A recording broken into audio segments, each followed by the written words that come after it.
John Stainsby and Stanley Redding are charged jointly with corruption. Stainsby, as County Planning Officer for Moreland County Council, is alleged to have received gifts from Stanley Redding, an architect, intended as a bribe to secure Redding's firm the contract to design the new Council Administration Centre.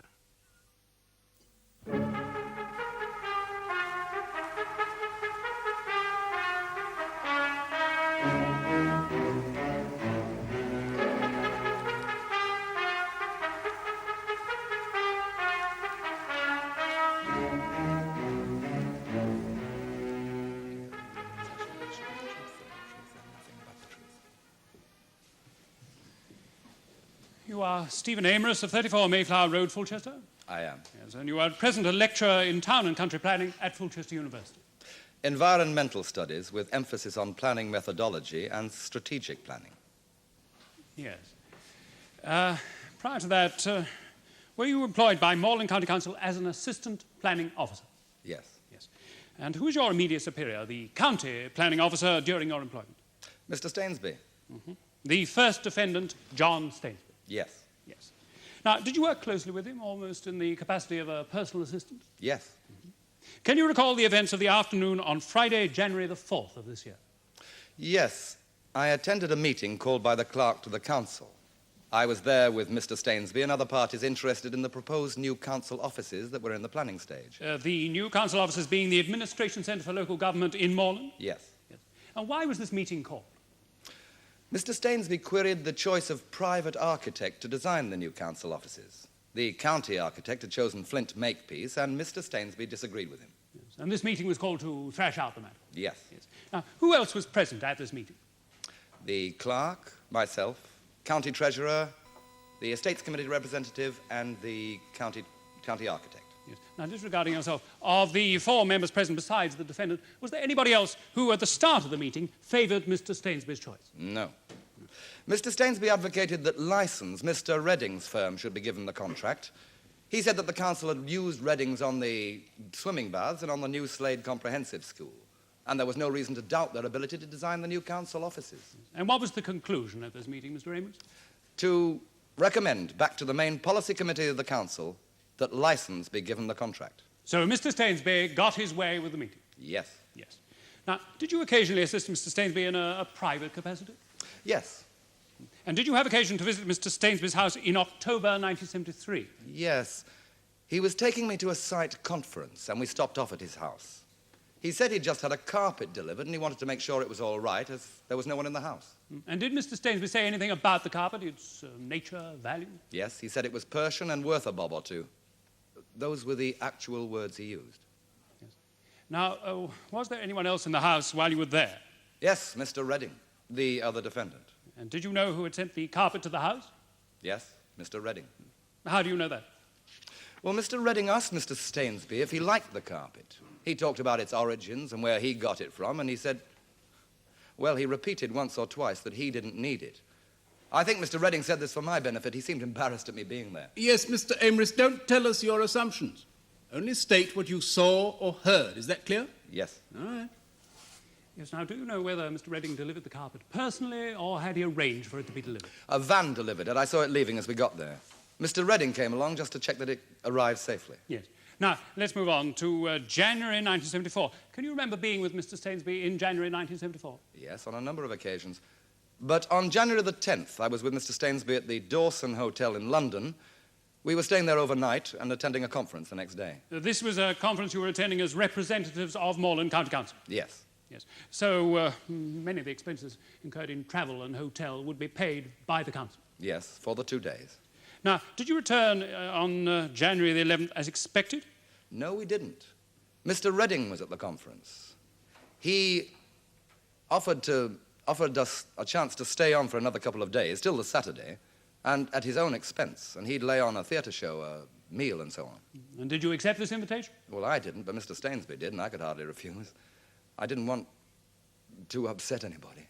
Yes, he was your superior officer, and you wanted to fit in with what he wanted. Yes, in a way. I see. Now, will you tell the court where you were on the evening of January the 11th? I was with Mr. Stainsby and Mr. Redding in a flat belonging to a friend of theirs just round the corner from Berkeley Square. It was a social evening. We'd been to the theatre and... Yes. Now, what happened in this flat? Mr. Redding gave me an envelope. Will you tell the court the exact circumstances in which this occurred, please, Mr. Amos? I was in the kitchen on my own, and Mr. Redding came in with this envelope. Would you describe this envelope, please? Brown, quarto size, and bulky. Yeah. And did Mr. Redding say anything to you? Yes, he said, would I give it to Mr. Stainsby? But Mr. Stainsby was there. Why didn't Mr. Redding give it to him personally? No, Mr. Stainsby hadn't been feeling well, and he'd gone home back to the hotel without saying goodbye. Mr. Redding said he couldn't take the envelope to him himself, as he had a plane to catch first thing in the morning, and he wanted to get some sleep, and he couldn't post it. It was too late. I see. And what did you do then?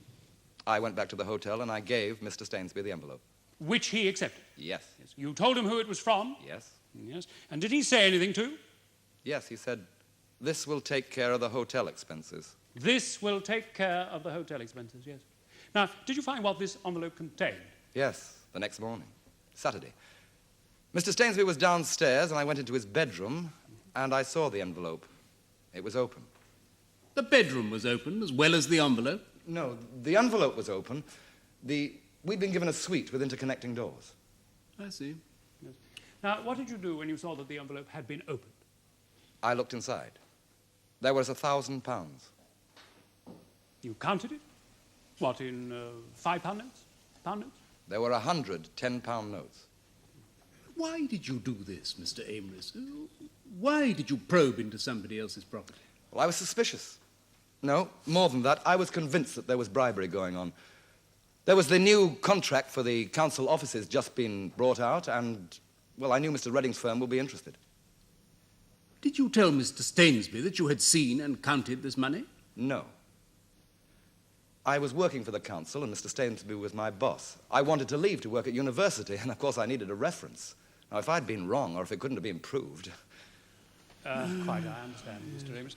Now, let's move on to May the 27th, 1974. It's a date which is not in dispute, my lord. Now, were you at Mr. Stainsby's house that night? Yes, there was a party. What kind of party? Business friends, mainly. Was Mr. Redding present on this occasion? No, he wasn't. Now, this house has a cellar, I believe. Yes, I went down to get some wine. Mr. Stainsby asked me to... Could you see down there? Was there a light? Electric light, yes, I could see very well. And what did you see down in the cellar? There was a crate of wine with a note attached. It was the only crate with a note, so I noticed it. It was from the Vintage Society. Yes, the Vintage Society being an organisation, my lord, to which one subscribes in order to get wine at a discount, and also I believe it can deliver gifts to friends and so on. Yes, this had a Christmas label for 1973, and it was signed Stanley Redding. Signed? Printed. Yes. Now, will you look at this, please? Exhibit 1, my lord. Now, do you recognise that? Yes, this is the same card I saw in the cellar. Yes, indeed. Now, will you read out what it says, please? To John, compliments of the season and good wishes, Stanley Redding. Yes. My lord, there is no dispute as to the value of the wine, which was £25, which, together with the carpet, £869, the 2 days in the hotel, £40, and the money in the envelope, £1,000, adds up to a total of £1,935. I have it as £1,934. Your arithmetic is almost as good as mine. Hey, Mr. Golding. Yes, indeed, my lord. My apologies. £1,934. Mr. Amos, these gifts, you testify, were made between October 1973 and January the 12th, 1974, a period of 3 months. And the Moreland County Council advertised their plan for the building of the new council offices during this same period. Yes, January the 1st, 1974. Yes, but of course a number of people, Mr. Stainsby included, would have known of the council's intention months before. Mr. Stainsby certainly a year before. Yes, and Mr. Redding? Could have known at the same time. My lord, this is pure speculation as to whether or not Mr. Redding knew of the council's intentions. Thank you, Mr. Amos. Mr. Amoris, you appreciate that without your evidence, the prosecution would have no case. Well, do you appreciate that? Well, yes, I suppose so. Yes, well, we've heard you describe yourself as in some ways acting as Mr. Stainsby's personal assistant. But don't you think it's unusual, almost curious, that on 3 separate occasions, first with the carpet, then with the hotel and the envelope, and finally with the wine. You were present, and indeed almost singled out as if by fate to stumble on the misbehaviour of my client. Do I think it odd? No. Let us take the incident of the envelope at the hotel. Now, Mr. Amris, that whole story is a complete fabrication and without any substance whatsoever. Is that not so? No. All right, well, where was the envelope when you first saw it? It was lying on the dressing table. I see. You're saying Mr. Stainsby left an open envelope containing a £1,000 bribe lying on a dressing table in a hotel room. We were packing. Mr. Stainsby was downstairs, and obviously he'd forgotten. I came in through the connecting door. The door to the corridor was locked. Yes, but even so, I'm sure Mr. Stainsby would be well aware that hotel staff had pass keys to his room. And are you saying that Mr. Redding handed over a £1,000 bribe to a third party? Yes. Yes, and when you handed over the envelope, Mr. Stainsby said, "This will take care of the hotel expenses." That's what he said. Yes, well, if all you're saying is true, Mr. Stainsby seemed to be doing everything he could to provide evidence that he was being bribed. For instance, when you accompanied him to his house about the carpet, you say he said, "It's worth a bob or two." That's what he said. Well, the jury may well think it's strange. As a man intent on being bribed invites a witness to the scene of the bribery, and especially a witness who was a public employee working for the same employer. Now, when did you first report these incidents to the police? May the 28th, 1974. Did you say that you know about, or you knew about the carpet and the £1,000 in January, 4 months before? Well, why on earth didn't you inform the police on January the 11th, when you found the £1,000, if you were convinced, as you put it, that bribery was taking place? I said before, I wanted to leave the council, and I needed a reference. Now, if it had been proved wrong, I wouldn't have stood much chance, would I? Yes. You wanted a reference from Mr. Stainsby. But once having got that reference, you were quite prepared, as they put it, to shop him to the police. Now, what's your opinion of someone who uses a person for their own ends and then callously throws them overboard? My lord, Yes, Mr. Golding. Mr. Lloyd, that question, I think, is improper. You could rephrase it, but it is a matter of comment, is it not? Yes, my lord, I intend to show that this witness's evidence is motivated and coloured by malice towards my client. If we could come to that expeditiously, Mr. Lloyd. Yes, my lord. Now, Mr. Amris, the day before you wrote your letter to the police informing them of your suspicions was May the 27th, was it not? Yes. Now, was that not the night that you went down into Mr. Stainsby's cellar? Yes. Yes. And on May the 28th, the day you wrote to the police, was also the day you wrote your resignation to Moreland County Council. Yes. Yes. So had you secured your job with the university with the aid of Mr. Stainsby's reference by this time? Yes. I see. Now, Mr. Amris, was there something that happened the previous evening, May the 27th, after you'd gone down to the cellar to fetch up some wine? Something that motivated your writing to the police? I don't understand. I'm asking you, please, to tell the court what transpired on the evening of May the 27th. An event so traumatic, so humiliating, it drove you to seek revenge on my client. Oh, come on now, Mr. Amris. For a man with a good memory, you can't have forgotten the incident. Well, let me refresh your memory. Mr. Stainsby asked you to leave his house, did he not? I wasn't like that. I just want an answer, yes or no. Did Mr. Stainsby ask you to leave his house? Yes. Yes. And he asked you to leave his house, did he not? Because you'd behaved in such a manner as to cause embarrassment and annoyance to Mr. Stainsby in front of his guests. It was an accident. Ah, you remembered what happened then. Good. What was it? I accidentally opened a can of beer which burst and sprayed the room, that was all. That was all. Then Mr. Stainsby asked you to leave his house. Yes. Yes. So because of an accident, you were humiliated to the extent of being turned out of the house. You felt angry, no doubt. The evidence I gave was the truth. You sprayed the room with beer, and then in front of all the guests, you were asked to leave like a small boy from a classroom. You must have felt very bitter. No, the bitter went over the carpet. The one Mr. Redding had given him. He said, "Look what you've done, that's worth 800 quid. I apologized, but he asked me to leave. Yes, maybe I did feel motivated to write the letter. But what I wrote was the truth.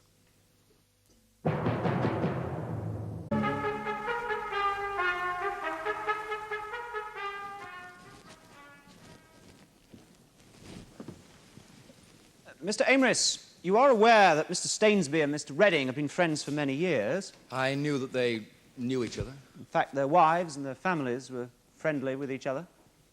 I suppose so. Yes, well, in those circumstances, the gift of a carpet from one family to another is not so strange, is it? Maybe. Well, you were asked by Mr. Stainsby himself to go to the house and lend a hand with the newly arrived carpet. Now, was there anything to suggest that this was anything more than an innocent gift from one family to another? Perhaps that's what they wanted me to think. Yes, but surely, Mr. Amris, if Mr. Stainsby had been accepting bribes, he could quite easily have kept you, another council official, out of the picture altogether, couldn't he? I doubt it. I would have seen it in the end. Mr. Amris, you may well have been his personal assistant, but you didn't spend every waking hour counting his carpets, did you? No. No. Now, we have uncorroborated testimony from you that you were in the kitchen of a flat when Mr. Redding gave you an envelope which you allege contained £1,000 in £10 notes. Now, again, I put it to you that that is a complete and utter fabrication. Obviously, there's no corroboration because Mr. Redding wouldn't want us to be seen, would he? Oh. Oh, really, Mr. Amris? Well, you were surely not more nor less involved than any of the other guests. What are you saying, then, that Mr. Redding thought that you were in Mr. Stainsby's confidence and that you were involved in the bribery? No, of course but not. You've just said that Mr. Redding wouldn't want to be seen handing over the envelope. Well, if that were the case, presumably you considered yourself involved in the bribery. And if that was so, then presumably you would have refused to accept the envelope. I mean, you told us that your suspicions had been aroused, so surely you would have refused. I mean, despite your need for a reference from Mr. Stainsby, because it's a very serious crime, is it not? Bribery. I said my suspicions were aroused when I saw the contents of the envelope the next day. Oh, I see. So the carpet 4 months earlier had not aroused your suspicions. Mr. Amris, I put it to you that you knew full well the carpet and the wine were not sufficient in themselves to add up to any form of bribery. So when you wrote your letter feeling bitter, you concocted this incredible story of Mr. Redding quite casually handing over to you £1,000 to give to your superior officer. Now, that is the case, is it not? I thought about the carpet at the time. But when I wrote the letter, I was principally motivated by the envelope. Yes, yes. Motivated by something that had happened a full 4 months earlier. On May the 27th, what time did you arrive home from Mr. Stainsby's house? I don't know, late. 2, 3 o'clock. Yes, and when did you actually put pen to paper writing this letter to the police? I wrote it after breakfast the next morning. The same morning, you mean? Yes. Yes. So you wrote the letter within hours of being humiliated by Mr. Stainsby, but 4 months after the events it described. The evidence I gave was the truth. Is that when you wrote the letter? I wrote it then. Yes. Well, why? If you were so convinced that Mr. Stainsby had accepted a £1,000 bribe 4 months before. I suggest to you, Mr. Amris, that when you knew you were leaving the council, you went to the party to dig out what you could to incriminate your superior officer. That's a load of rubbish. But why did you go into the cellar and poke around until you found the wine with Mr. Redding's greetings card attached to it? I didn't. He asked me to go down and get some champagne. I'm putting it to you, Mr. Amris, that despite your superior officer's friendliness towards you, he'd invited you to his party, he'd asked you to stay on with him in London, all this, despite his trust and his faith in you, he'd given you a good reference. You were jealous of him. You disliked him. And knowing you were leaving the council and had nothing to fear, you behaved abominably at this party, and you were rightly ejected. You then concocted the story of the wine, the carpet, and the envelope in order to bring Mr. Stainsby before this court. That is not true. Mr. Lloyd, I think you're tending to make speeches, and this might be better left for your address to the jury. Mr. Amris, if I understand counsel at all, I think the question should have been, were you jealous of him? Not jealous, no. But he's a very frightening man. If he'd been not guilty, I'd have been frightened to death. Yes, but according to you, you had definite evidence of guilt, the £1,000 4 months before. Now, am I right in thinking that you wanted to leave the council, amongst other reasons, that you so disliked your superior officer, Mr. Stainsby, you wanted to get away from him? Yes. Yes. And why didn't you tell the police of the £1,000 in January? You might have got rid of him more quickly. Now, do you take the Guardian newspaper on a daily basis, Mr. Amris? Yes. Yes, here's a copy of the Guardian newspaper for May the 27th, 1974. Exhibit 2, my lord. Yes. I would like you to look at the headline. Former head of coal board fined. It's marked in the red ink, my lord. Mr. Amris, would you look at the third paragraph in the third column relating to this story? It deals with the case of bribery in local government. Would you please read it out?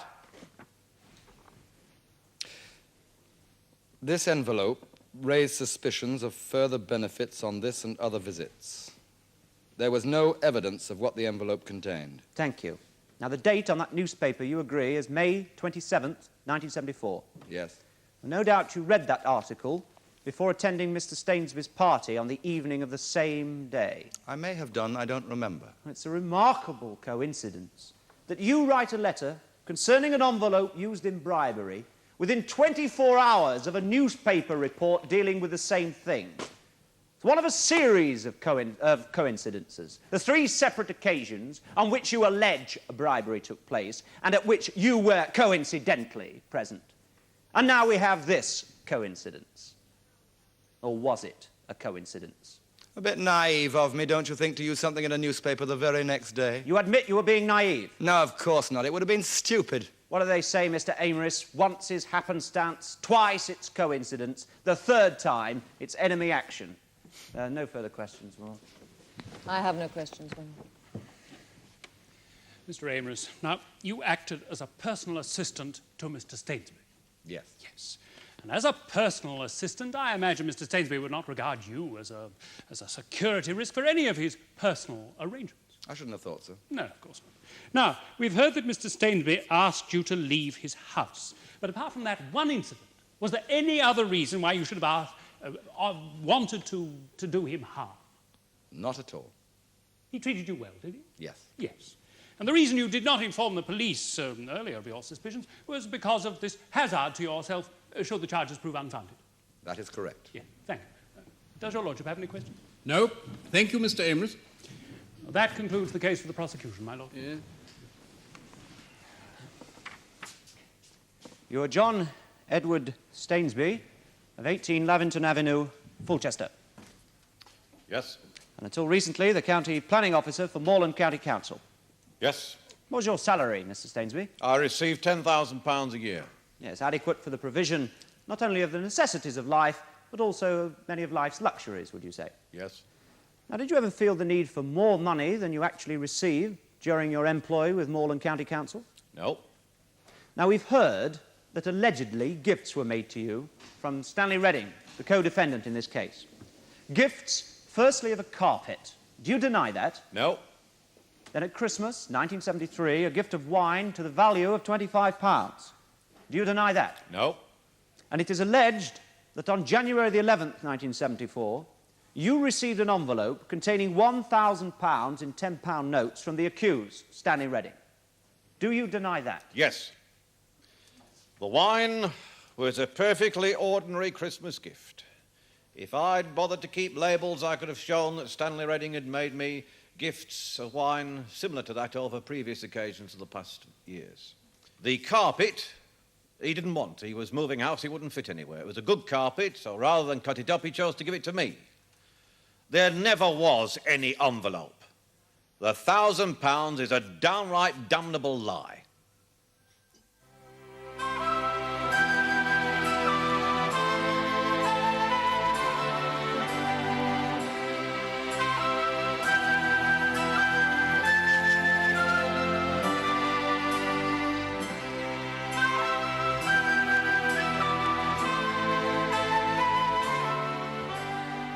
Tomorrow, our cameras return to the Crown Court for the continuation of the case of the Queen against Stainsby and Redding.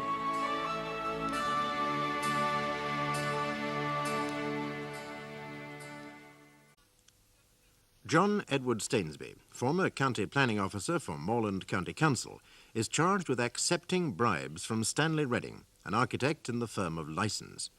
The bribes, it is alleged, were designed to secure Lysons the design contract for the proposed new council offices. The prosecution have produced evidence that gifts of wine, a carpet, hotel expenses, and £1,000 were made by Redding to Stainsby. The defence have maintained that the key prosecution witness is lying in order to seek revenge on Stainsby, his former superior in council employment. It is suggested that Stainsby had humiliated the witness at a party at Stainsby's house. Mr. Justice Mitchener has intervened.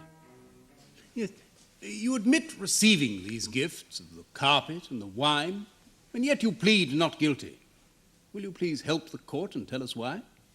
Because together, my lord, they wouldn't bribe me to give a tramp a loaf of bread. The carpet I didn't need. We have fully fitted carpet throughout the house. The only reason I accepted it was because my nephew was getting married. I thought he might like it. As to the wine, well, I like to think of myself as something of a connoisseur. I have a cellar stocked full of very expensive wines, and the gift from the Vintage Society was of pretty inferior quality. Well, Mr. Lloyd, at the risk of putting myself forward as an expert witness, I have to confess that I am a member of the Vintage Society. Their wines are never inferior. Well, I suggest you try mine, my lord. What was the name of the shipper? Oh, I've no idea. Oh, then perhaps you're not a connoisseur. Yes, Mr. Lloyd? Yes, thank you, my lord. Mr. Stainsby, if someone gave you £1,000, what would your reaction be? Well, in the first place, I didn't. But if they had done, I wouldn't have left it on a dressing table for everybody to see. And in the second place, if somebody was going to bribe me with money, they would hardly have given it to my subordinate. Yes. Now, we've heard how the design contract was offered by the council to license the architects. Now, before your meeting called by the county clerk, were you aware that the county architect favoured Flint Makepeace, another firm of architects, for this contract? Yes.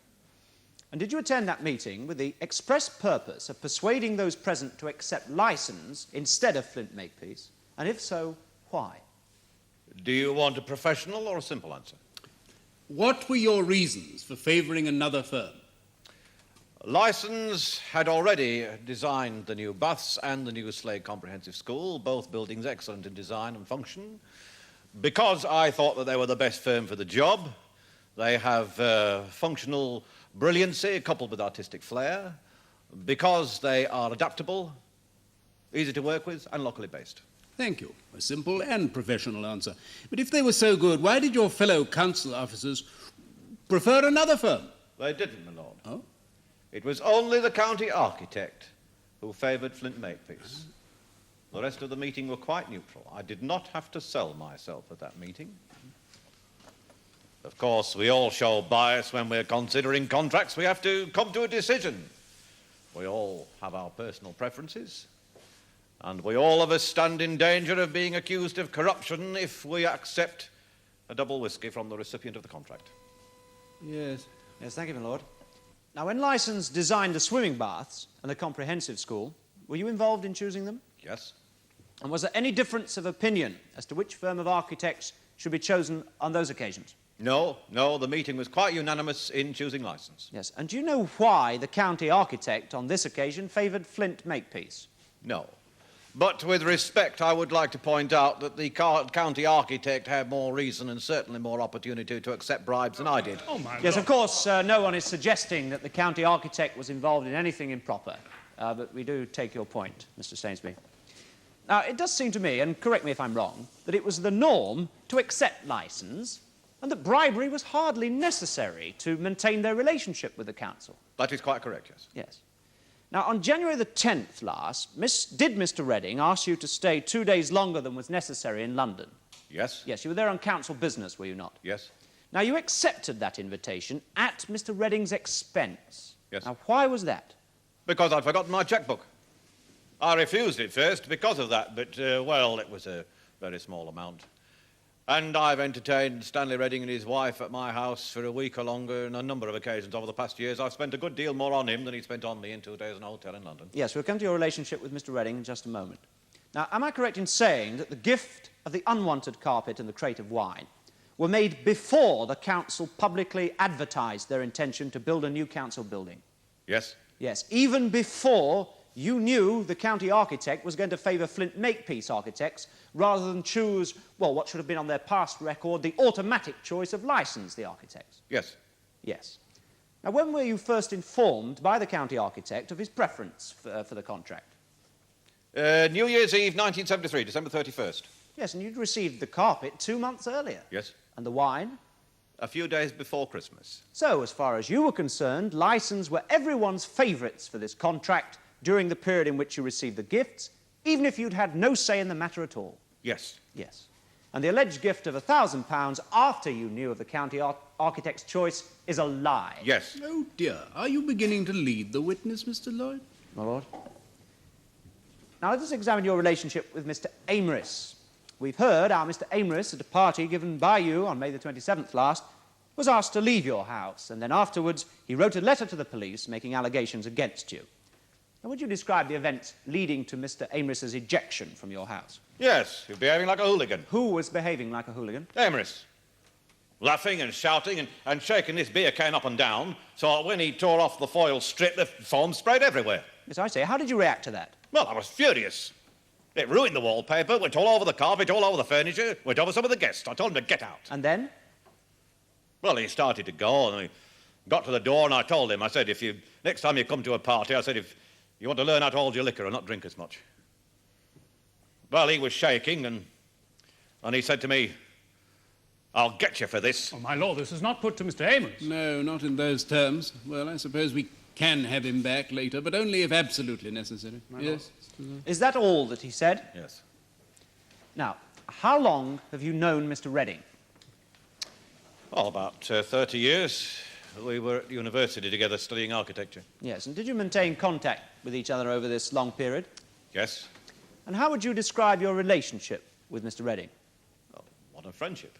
Yes, and in the course of this friendship, did you exchange gifts? Yes, birthdays and Christmas and so on, yes. Yes, I see. And have you made any expensive gifts to Mr. Redding?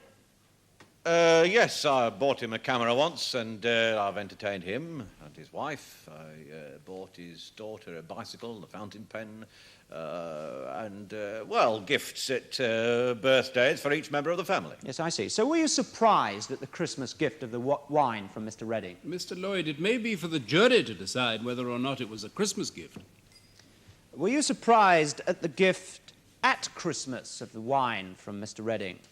No, as I say, I had already received similar gifts on 2 previous occasions, no, I wasn't surprised. No. Yes, and I believe your wife and Mrs. Redding accompanied each other recently on a short package tour to Moscow. That is true, yes. Yes, now, in the midst of all this family friendship, did you ever discuss business matters? No. No, it was our policy not to. Policy? Yes, well, people are fools who mix business with pleasure. And we were well aware that having done business together on the baths and on the comprehensive school, that it would be very easy for people to point the finger. Accusing you? Yes. That's why we're all here now, isn't it? Yes, now, between October and December the 31st, 1973, that's the period in which you received the carpet and the wine. Did Mr. Redding know of this proposed new council building? Oh, my lord, I thought it was already established that the only person capable of answering this is Mr. Redding himself. Yes. Yes, did you tell Mr. Redding of this proposed new council building? No, I said nothing about it. Yes, and of course the council didn't publicly advertise their intention to go ahead until January the 1st, 1974. That is correct, yes. Now, in what circumstances did you hear that the county architect intended to use another firm for the contract other than Lysons? Well, it was New Year's Day. I was in conversation with the county architect, and he informed me that he intended to use Flint Makepeace. I pointed out to him that Lysons had already proved themselves with the council on 2 sizable projects in the past, so why now opt for a firm who had only worked for the council once before in designing a council house, a private dwelling? Yes. Now, between January the 1st, when the council publicly announced their intention to go ahead with the new building, and January the 4th, the date of your meeting with the clerk to the council, had you made any contact whatsoever with Mr. Redding on the subject of this new contract? No. It would have been quite difficult anyway, because he was away in Austria and Germany at the time touring. Yes. Thank you very much indeed, Mr. Stainsby. Would you wait there, please? Mr. Stainsby, to what extent, if any, did your friendship with Mr. Redding lead you to favour his firm for the council contract? I don't quite understand what you mean by that. Well, there's nothing illegal in favouring one's friends in work. The illegality lies if those favours are gained by bribery. Well, no bias was shown towards licence other than knowing that they would make a good job of the design contract. Now, from what you say, Mr. Stainsby, it would seem that my client's gift to you of the carpet and the wine were rather beneath your contempt. No, I didn't say that. You are a connoisseur of wine. You didn't need the carpet. Were you doing my client a favour by accepting them? I suppose you could put it that way, yes. This unwanted carpet has already been valued at over £800. Now, is something worth over £800 beneath your contempt? I didn't want the carpet. And as it was a gift, I could hardly sell it, could I? Well, the wine was valued at £25. One would hardly say valueless. The 2 days in the hotel cost £40, and together with £1,000, totalling £1,934. Now, is that beneath your contempt, Mr. Stainsby? This amount was given to you over a period of 3 months immediately preceding negotiations for a design contract. Now, do you seriously expect this court to believe that Stanley Redding and his firm license knew nothing of this imminent contract during those 3 months? That you've not told Mr. Redding about it? I had said nothing about it at all. When you heard that the county architect favoured another firm, you told Stanley Redding, and he agreed to pay you £1,000 if you could persuade that meeting on January the 4th to back your man. That is not true. And on his return from his continental holiday, he saw you in London 7 days later, on January the 11th, and through an intermediary gave you £1,000 in £10 notes. Now, is that correct? No. Having been successful in persuading the meeting to back license, this payment on January the 11th was the final payoff in a 3-month period of bribery. That's absolute rubbish. When were the proposed new council officers first suggested? When did you first come to hear about it? Oh, I can't remember. Well, I'm sure that something on such a large scale would not be contemplated overnight. Months, perhaps years of thought will have gone into it before the council publicly announced their intention. Would they not? Yes. Yes. So, despite your agreement with Mr. Redding, I've no doubt that you discussed this project with him well before the first gift was made to you. I've already said we made it a policy not to discuss business matters. Yes, of course. But we have only your word for that, haven't we?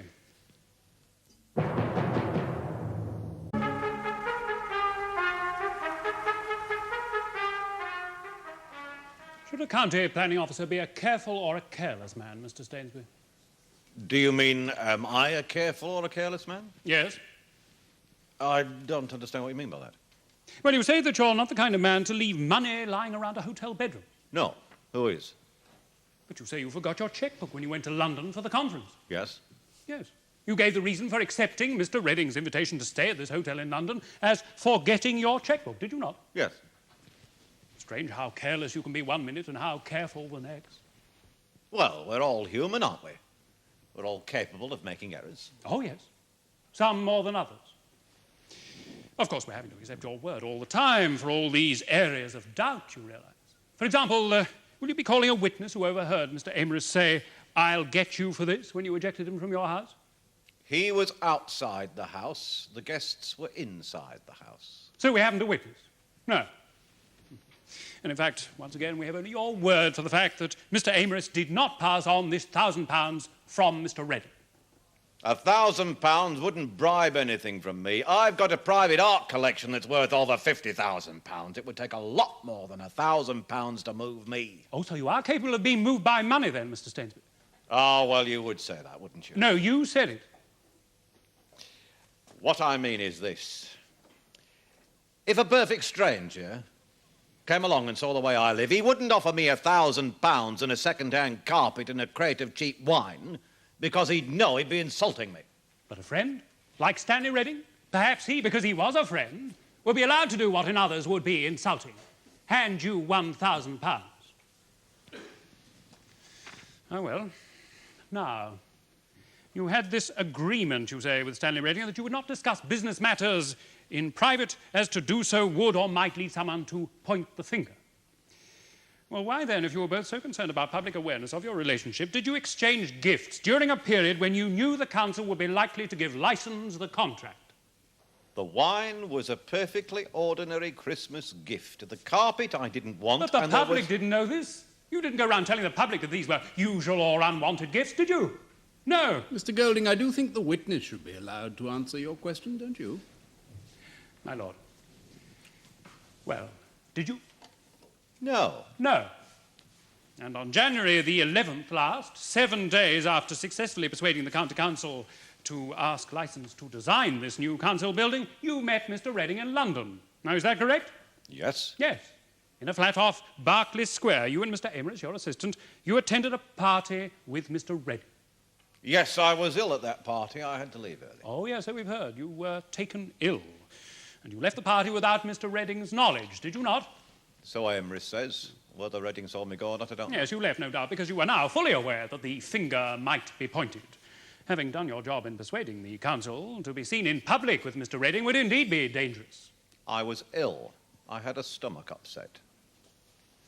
Was there someone else at this party? A councillor, perhaps, who also knew Mr. Redding? Was that why you left for the hotel? I left the party because I was ill. I suggest the reason you left the party, Mr. Stainsby, was the presence of this councillor. And that was also the reason why Mr. Redding was careful to seek out Mr. Amorous alone in the kitchen to give him this envelope containing this £1,000. Well, that is conjecture, isn't it? But is it not also the truth? All right, then you tell me, who is this councillor I'm supposed to have seen? You are here to answer my questions, Mr. Stainsby. Now, in all your testimony, you have not one shred of evidence that will corroborate your version of events, have you? If you are referring to the party, Yes? no, I haven't. No. The policy adopted by you and Redding of not appearing business-orientated in public was, in fact, adopted to conceal illicit dealings between you, was it not? Well, I don't see how you can draw an implication of that kind in any way whatsoever. I have got a cousin who is the captain of a nuclear submarine. I do not discuss that with him either privately or in public, but it doesn't mean I'm a security risk. But your cousin is not permitted, on pain of punishment, to discuss such matters with you, is he? Stanley Redding and yourself were placed under no such strictures. Wouldn't it have been wiser, simpler, to have accepted no gifts from Stanley Redding if you were so concerned about your public image? What, with somebody I've known for over 30 years? Will you look at this, please? Exhibit 3, my lord. Yeah. Now, do you recognise that? It's in your handwriting. Yes. Yes, it was a memorandum written by you in July 1973, and it clearly indicates that you knew of the proposed council building long before any gifts were made to you. Now, will you read it aloud, please? I believe that with adequate funds borrowed either privately or from the Treasury, we shall build the finest local administration centre in the country. The finest local administration centre in the country. Yes. A more ambitious project than the swimming baths or the comprehensive school designed by licence so far. Now a project was to be undertaken so prestigious that to be left out of that would amount to disaster. And Stanley Redding could not be sure that your friendship alone would win his firm the contract. And so he resorted to bribery. Personal bribery of his friend, the county planning officer. Licence were quite competent to win that contract on their merit. They weren't short of work. It was neither necessary or desperate for them to win that contract. Well, perhaps not in the commercial sense, but perhaps necessary from the point of view of prestige. Well, you'll have to ask Stanley Redding that, won't you? Oh, yes, I intend to, Mr. Stainsby. Now, there was a break in your mutual friendship on September the 28th, 1973, was there not? I can't remember. Or was there not a break in your friendship at the end of September 1973? An altercation, a rift? I can't remember. Well, may I refresh your memory? You were on board a yacht moored at Salcombe in Devon. Your two families were present, yours and Stanley Redding's, and Stanley Redding struck you. Yes, well, we'd had too much to drink. We were just fooling about. Did he strike you? Yes. Yes. And 1 week later, Stanley Redding made you a present of a Persian carpet worth exactly £869. Oh, that had got nothing to do But with these are the facts, are they not? And the contract for the new council building was so desperately sought by Stanley Redding to such an extent that he had to make apologies for his behaviour on that yacht by making gifts to you. We were just fooling about. Mr. Stainsby, on Monday morning, January the 14th, not 48 hours after your return from your visit to London, and the receipt of an envelope from Stanley Redding, you deposited the sum of £1,000 in your private account at your bank in Fulchester. Now, is that correct? Yes, I'd sold one of my paintings for £1,000. Really? And you have some supporting evidence of this transaction, of course? No, I sold it to a Brazilian friend of mine who left from Heathrow 2 days later. A Brazilian? A friend from Brazil where the nuts come from? From Brasilia. An architect. Paulo Alberto. We agreed the deal in London on Saturday, lunchtime. Yes, we've only your word that you sold him this painting for £1,000, I suppose? Yes. Yes, no receipt, no invoice, no cheque. No. No. He paid in cash. He wanted to avoid exchange restrictions. He would have been in trouble else. I suggest to you, Mr. Stainsby, that you've dreamed up this story in anticipation of the police searching your bank account. It's the truth. A witness has testified that the envelope which he handed you from Stanley Redding contained £1,000, and 2 days later you deposited £1,000 in your bank account. That £1,000 was paid to me by the Brazilian for the oil painting. I put it in the envelope myself. So, you have been lying, Mr. Stainsby. First you denied that there was any envelope whatsoever, and now you say that there was £1,000 put in. You admit that you lied? Yes. Yes. But this is the truth. Emrys is only concerned with getting me into trouble. I didn't say anything about that envelope containing hotel expenses or anything like that. All that envelope originally contained was a necklace, a present from Stanley Redding to my daughter on her birthday. Now, the Brazilian paid me the £1,000 in London on the Saturday night. That's the night I was taken ill. I put the £1,000 into the envelope which had originally contained the necklace. Alberto flew back to Brazil from Heathrow on the Monday morning, and at the same time, I deposited the £1,000 in my bank account in Fulchester. Mr. Stainsby, the truth is there never was any necklace. That Stanley Redding, anxious to secure your friendship and to make up for the altercation on board the yacht, made you gifts totalling £1,934, and that these gifts had... It isn't true. I'm sorry, my lord, but he's lying. He won't tell the truth. He'd rather go to prison, but I won't. Sit down. My lord... Mr. Redding, your opportunity to speak will come later. But he must tell the truth. It's very important. It is for the jury to decide about the truth. And if you cannot remain silent, I shall have you removed. I'm sorry, but he's lying. Take the prisoner down. I'm sorry. Sorry. My lord, I must apologise for the behaviour of my client. He's under great stress. Well, perhaps we're all under great stress. This might be a good moment to adjourn for 45 minutes. That will give Mrs. Dixon the opportunity to advise her client that his best interests will be served by behaving properly. All stand.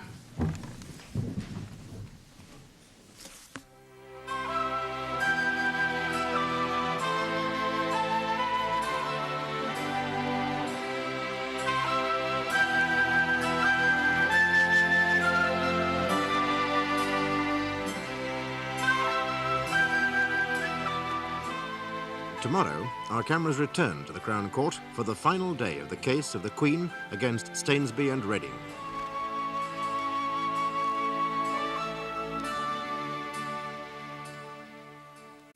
Did Stanley Redding bribe John Stainsby in order to secure a design contract from Moreland County Council? Is Stainsby lying? He admitted receiving an envelope from Redding, but denies the prosecution claim that it contained £1,000.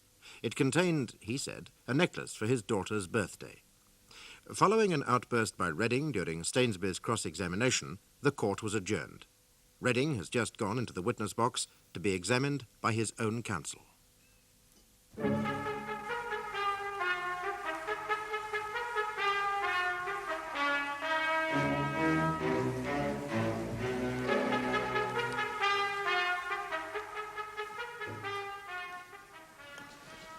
You are Stanley Redding of 16 Wicker Avenue, Moorfield. Yes? You are a partner in the firm of Lysons, a firm of architects. Yes. Your firm has considerable standing in your profession, particularly in the north of England, am I right? Yes. In January 1974, were you in any way desperate to secure work for your firm? Not at all. We were doing very well. We had several contracts on hand or pending or in process of completion. Between October 1973 and January the 1st, 1974, were you aware that Moreland County Council were about to announce the proposed building of new council offices? I had no such knowledge of any such project. Not even from John Stainsby, the county planning officer for Moreland County Council? We never discussed business. You were not even aware that Flint Makepeace, another firm of architects, might be given the contract to design the new offices? I knew nothing of it. In October 1973, you made a gift of a carpet to John Stainsby. At Christmas, a crate of wine. Is that correct? It is. Were either of these gifts connected in any way with the proposed new council offices? I've told you I knew nothing of them. Now, we've heard of a bond of friendship that existed between yourself and John Stainsby. Yes. It was a very close friendship, was it not? Yes. You knew him from your days at university together when you were both studying architecture. From an outburst to a whisper, Mrs. Dixon. The witness must speak up. Yes. Would you say that John Stainsby is a dominating personality? Yes. He was an amateur boxer, I believe. At university. Now, Mr. Redding, during the course of your relationship with John Stainsby, some 30 years, I gather, would it be true to say that you liked him? No, I disliked him. Now, I don't wish to make this painful to you, but some members of the jury may find this a little puzzling. I'm sure most of us are well aware that there are certain relationships where an emotionally and physically weaker man enjoys the dominance of a stronger person, without there being any sexual attachment. Mrs. Dixon, I do think your client should be allowed to define his relationship with his co-defendant, don't you? My lord, I was about to ask him to do so. Oh, then we shall see if it's relevant, eh? My lord, in due course it will become obvious that this relationship between the two defendants will provide a complete rebuttal for the prosecution's case. Oh, do let's get on. My lord. Mr. Redding, why did you make these gifts of the carpet and the wine? I wanted to bribe him. To stay away from my wife. You mean that John Stainsby was having an affair with your wife? Yes. When did you first become aware of this? For 2 or 3 years, I knew in 1971. And when did you first confront John Stainsby with your knowledge? Oh, September the 28th, 1973. You were on board a yacht moored in Salcombe Harbour on that date? Yes. What was John Stainsby's reaction to your statement? Laughed at me. And what did you do? I hit him. Did you hurt him? No. He seemed amused. He laughed again. Did he say anything? He said, my wife's not objecting, and he suggested that I should reciprocate with his wife. Had you in fact agreed to your wife's relationship with John Stainsby up to this point? Yes. Had it not bothered you? Not until she wanted to leave me and go and live with them. With John Stainsby's family? Yes. Yes. So when you made these gifts of the carpet and the wine, what were your feelings? I felt desperate. Did you believe that you could buy off John Stainsby's relationship with your wife?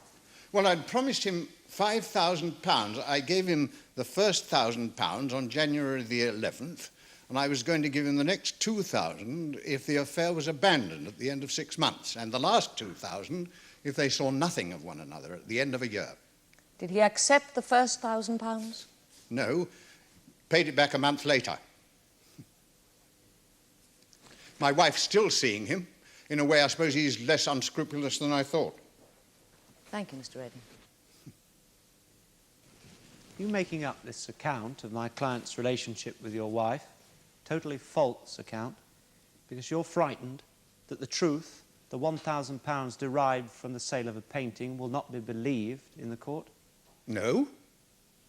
Is it not true that you actively encouraged your wife to associate with Mr. Stainsby because you yourself had lost all marital inclinations? No, it is not true at all. No more questions, my lord. Mr. Redding, Mr. Stainsby now maintains that you had placed a necklace inside this envelope for his daughter's birthday. Now, you know that's not true, don't you? There was £1,000 in £10 notes inside that envelope, was there not? Yes. Yes, paid discreetly via Mr. Stainsby's assistant to Stainsby himself on January the 11th, 7 days after a meeting in which Stainsby has admitted that he persuaded the members to back your firm for the design contract relating to these new council offices. Now, this was the payoff, was it not, Mr. Redding? The final payment in a chain of bribes that went back to the previous October when you first heard of the proposed project from John Stainsby himself. I knew nothing of any such project until January the 1st, when the council announced it publicly. You expect this court to believe that you paid John Stainsby £1,000 to buy him off from your wife? I know it sounds irrational, but I was beside myself. Well, I'm glad you realise it sounds irrational, Mr. Redding. I've no doubt that the members of the jury will agree with you. Well, people do stupid things under stress. Oh, yes, I'm sure they do. Like paying money in order to secure not only a lucrative contract, but also one which would enhance your firm's reputation. Come to the point, Mr. Fielding. My lord. I suggest to you, Mr. Redding, that the desperation which motivated payment of goods and money to John Stainsby was prompted not by marital discord or whatever, but by the need to secure a contract to design what has been described as the finest local administration centre in the country. It wasn't desperate at all. It obviously wouldn't be built anyway, at least not for a good many years. Oh, why was that? Well, obviously not. The ideas were thought of before the fuel crises and the subsequent financial squeeze. But you were not to know that when you paid gifts of goods between October and December 1973. We'd exchanged gifts always. Well, as you had lost all marital inclinations, as my learned friend so delicately put it, the question arises, why did you bother to pay to get your wife back? Because she is my wife. Mr. Lloyd has already suggested that you have concocted this story about your wife's relationship with John Stainsby, and I further suggest that this was to obscure the very evident truth of this matter, that you were in fact bribing John Stainsby for this council contract. It's not true. Look, you gave John Stainsby a carpet worth over £800. You paid for his hotel expenses, and you also gave him a crate of wine during a period when you could very easily have known about this impending contract. Now, is that not correct? A second-hand carpet, inferior wine, unwelcome gifts. But we've only the word of your co-defender that they were unwelcome. Well, you've heard that my firm, Licence, was likely to get the contracts anyway on the strength of past work they'd done for the council. But the £1,000 was given by you to John Stainsby only a few days after he had swung a meeting from favouring Flint Makepeace to the advantage of your own firm, Licence. Now, is that not the case? You either have to accept my word or not. But clearly, Mr. Redding, you do not accept John Stainsby's word. His version as to what lay behind the payment of £1,000 after he had first lied to this court. No, I don't. No. And I suggest to you that previous to this trial, you decided to plead not guilty and deny the charges, putting down the gift of these carpets, this carpet and this wine to pure friendship. But with regard to the £1,000, John Stainsby comes up with a story about a Brazilian buying a painting from him. And as you see his defence crumbling, you come along with yet another version of events, even more extraordinary, and with your histrionic outburst and behaviour, attempt to mislead the jury. No. Well, what I would like to know is why you paid John Amos the envelope to give to John Stainsby. I'm sorry, Mr. Amos. Now, was it because you wished to implicate him in the conspiracy in case he was ever called upon to give evidence against you? Complete nonsense. You will agree, though, will you not, that you did try to bribe John Stainsby? I mean, you said that that was your intention. I wanted to bribe him to keep away from my wife, to leave her alone. We'd been on holiday abroad, and when we came back, my wife got a telephone call from Stainsby asking her to see me in his hotel. I was very upset. I wanted to get in touch with Stainsby and ask him to stay longer in London so that I could talk to him and try to persuade him, but it didn't work. You say John Stainsby paid you back the £1,000? Yes. By cheque or by cash? No, I don't remember. It was the same amount of cash returned. And I no doubt you have evidence of that, of course, in your bank statement. I mean, no doubt you paid the money back into your bank. No, I didn't. I used it to buy a car. Yes, I have no further questions, my lord. Thank you.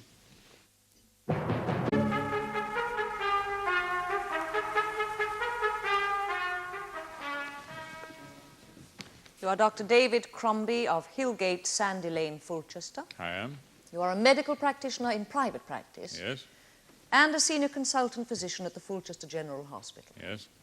Now, am I correct in thinking that Stanley Redding, whom you see in the court, has been a private patient of yours for 12 years? That is correct. Now, would you please tell this court what has been the most common complaint that Stanley Redding has suffered from over the period in which he's been in your care? Yes, he's neurotic, very nervous, slightly paranoid, and as a result has become exhausted and needed complete rest on a number of occasions. When was the last time he consulted you? About a month ago, he was severely depressed. And before that? In October 1973, he complained that his wife was having an affair, and he was distraught. Not really concentrating on his work, then? It was affecting his work. I prescribed sedatives. In this state, would you say that he'd be likely to act irrationally? Oh, yes, indeed. A neurotic can be pushed to commit violence. So really, anything out of the ordinary in his behaviour would not surprise you? No, I suggested that he see a psychiatrist, but he refused. I think his vanity wouldn't let him. Thank you, Doctor. No questions, my lord? Dr. Crombie, now you say Stanley Redding is a vain man. Yes? Childish, perhaps? I don't know what you mean. With possessions. Would he be proud of his material possessions? Yes? Conscious of his social status? Yes. Yes. To the extent of seeking more and more kudos from his position at work? Oh, my lord, this is pure conjecture and hardly a matter for medical opinion. I see no harm in it. Very well, my lord. Now, you said, Dr. Crombie, that Stanley Redding would be capable of behaving irrationally in the matter of his marital relationships. Yes? Yes. Would you say that he would be capable of behaving irrationally in the pursuit of his prestige at work? Yes. Yes. Yes. Thank you. I have no further questions, my lord. Do you wish to re-examine Mrs. Dixon? No, my lord. No, you may leave the witness box, Dr. Crombie. Is that your case, Mrs. Dixon? It is, my lord. Members of the jury, you have heard conflicting evidence from both defendants, each of whom asked you to believe their differing stories. Now, I ask you merely to look at the evidence, dispassionately and clinically. Now, the most damaging fact, of course, to emerge during the course of this trial is that John Stainsby has lied to this court. He denied receiving an envelope from Stanley Redding. And in the course of the testimony, he attempted to denigrate the character of Stephen Amorous, the prosecution witness. Now, of course, we now know that Stephen Amorous was telling the truth and that John Stainsby lied to protect himself from justice. And if John Stainsby is a liar, what of the other defendant, Stanley Redding? Well, you've heard him described as a neurotic, vain man, conscious of his status at work and in society. Of course he would know of this impending contract for the design of these new council offices. Can you really believe that these two men, close associates for 30 years since their youth, would not pass on information which would be of use one to the other? Now, both defendants have admitted that there was a rift in their friendship in late September 1973. Stanley Redding knew of the impending contract, and to set about repairing the damage to his friendship with John Stainsby, he began to make gifts which, by January the 11th, 1974, 7 days after Stainsby had swung a council meeting in Redding's favour, totalled £1,934. And the dates of these gifts. Now, there is a remarkable coincidence with the negotiations concerning the council building contract. Nearly £2,000 was paid in goods and money by one defendant to the other. Now, Redding is not a millionaire. Would he really make gratuitous payments on this scale out of pure friendship? Now, both men, of course, have offered explanations for this large payment of £1,000, but neither explanation is credible, nor can they be substantiated by any material evidence. Stanley Redding tried to buy off Stainsby with £1,000 from continuing an affair with his wife. John Stainsby sold a painting to a Brazilian for £1,000. Well, we know that to be a lie, since Stanley Redding has testified that he did pay John Stainsby £1,000 on January the 11th, 1974. And here we have material evidence. Not 48 hours later, Stainsby deposited £1,000 in his private bank account. And this was just 9 days after Stainsby had swung a meeting to favour Stanley Redding's firm for the contract. Now, members of the jury, I submit that these facts leave you with no alternative but to find both defendants guilty as charged. Thank you. So, members of the jury, let us go back to square one and ask why on earth bribery should have been necessary anyway. Licence, after all, had an excellent record with Moreland County Council. They were clear favourites to get the contract anyway. Mr. Stainsby and Mr. Redding have been concerned with previous council contracts with the swimming baths and a comprehensive school, with absolutely no evidence of corruption between them then. So why now? Like my learned friend's mathematics, it doesn't add up very well. But let us for a moment examine the possibility that bribery was taking place and ask, why then did my client ask Stephen Amris to accompany him to meet Stanley Redding on receipt of the carpet and then tell him how much it was worth? And ask, why then did my client leave Mr. Redding's greetings card on that crate of wine for all to see for a full 5 months from Christmas to May? Mr. Stainsby's no fool. He's very successful, very ambitious, forward-thinking man. It was he who wanted the best administration centre in the country for Moreland. He's very well paid. He's got a yacht, a private art collection alone worth £50,000. Why would he risk all that for a squalid bribe totalling under £2,000 that wasn't necessary anyway? And if he did risk his whole career and his reputation for that amount, would he not have been a little more discreet? Finally, members of the jury, I suggest that discounting bribery, no one can still be sure of the precise motivation for those gifts. And if you're in any doubt as to which defendant to believe, I mean, ask yourself, why, if they're guilty, have they not concocted an agreed story between them?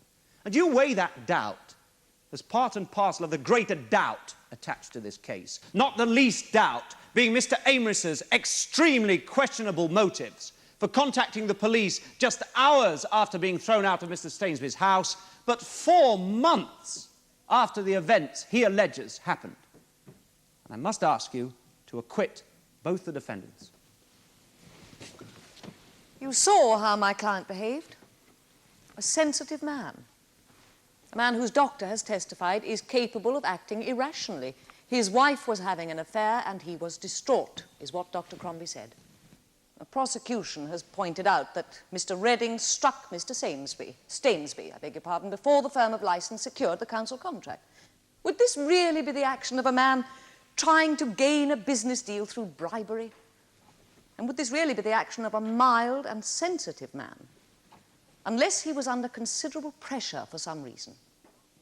Well, the reason for that blow could hardly have been in order to secure the contract.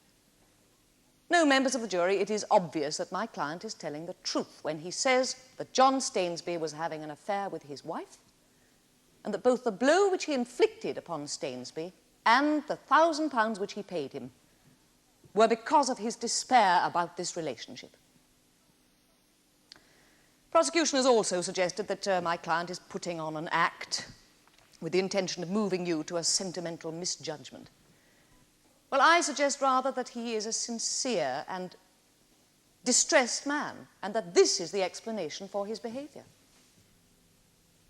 Members of the jury, you've heard the evidence in this case. Much of it may have confused you, but you will have had the opportunity to form your opinion of the characters of the two defendants when they gave their evidence in the witness box. Now, Stainsby, the first defendant, he gave his evidence firmly and clearly, but under cross-examination by learned counsel, he admitted that his original denial of the existence of the £1,000 in an envelope was false. The second defendant, Redding, described by his physician as a vain, neurotic man given to emotion, made an outburst in the dock. You mustn't be misled by such an exhibition. It is of no concern to you whether or not Stanley Redding's wife was having an affair with John Stainsby.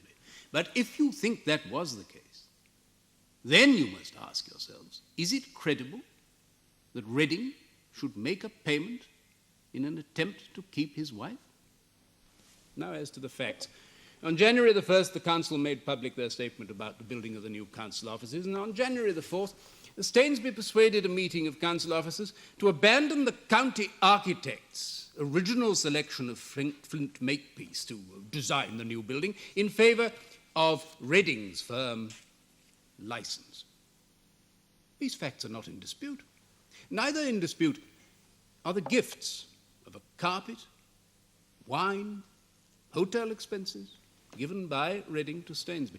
Both defendants say there was no significance in these gifts. But you, here, must consider very carefully the important evidence of the £1,000 in an envelope. Now, did Stainsby receive on January the 11th this £1,000 as payment for an oil painting? Or did he receive it from Reading via Mr. Amris?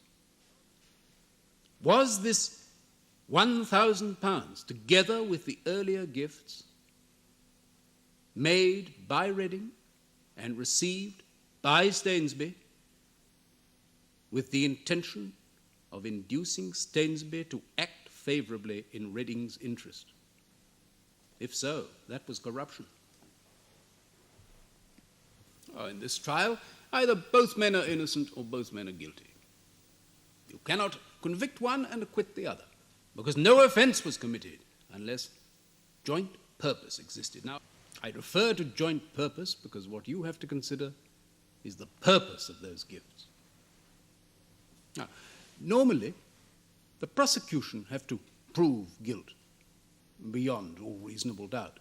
But on this issue, the defendants have to satisfy you on the balance of probabilities. That is to say, if you think it more likely than not that the gifts or monies were not made with that intention, then you should acquit. Will you now please retire and consider your verdicts? All stand.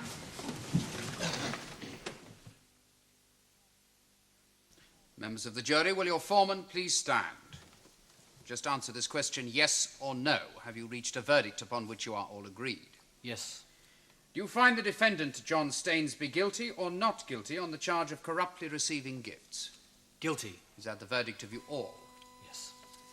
Do you find the defendant, Stanley Reading, guilty or not guilty on the charge of corruptly making gifts? Guilty. Is that the verdict of you all? Yes. John Stainsby, you have been found guilty of a very serious charge. You abused a public position for the sake of financial gain. I have no alternative but to sentence you to 2 years' imprisonment. Stanley Reading, you have also been found guilty of corruption. Your counsel has pleaded on your behalf that you were the weaker character of the two. But you bear the greater responsibility in that you are guilty of the more serious charge, that of corruptly making the gifts for gain. Therefore, I sentence you to 2.5 years' imprisonment. Take them down.